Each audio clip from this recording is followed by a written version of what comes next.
তিমা নামক এক প্রান্তরে তখন বিশ্রাম নিচ্ছিলেন আবু তালিব।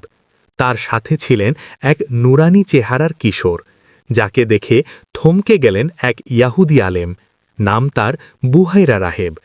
তিনি আবু তালিবকে জিজ্ঞেস করলেন, আপনার সাথে এই ছেলেটিকে?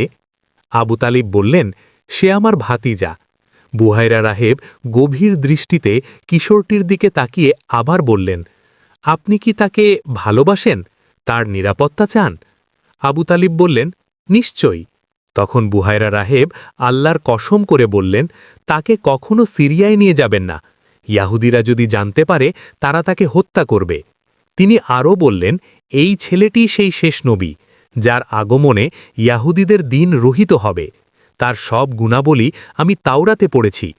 কারণ বুহাইরা রাহেব ছিলেন তাওরাতের একজন বড় আলেম। তিনি কিতাব দেখেই চিনে ফেলেছিলেন এই কিশোরী শেষ নবী হজরত মোহাম্মদ সাল্লাল্লাহু আলাইহি ওয়াসাল্লাম। এই কথা শুনে আবু তালিব ভয়ে কেঁপে উঠলেন, আর মুহূর্তও দেরি না করে হজরত মোহাম্মদ সাল্লাল্লাহু আলাইহি ওয়াসাল্লামকে নিরাপদে মক্কা মুয়াজ্জামায় ফিরিয়ে পাঠালেন।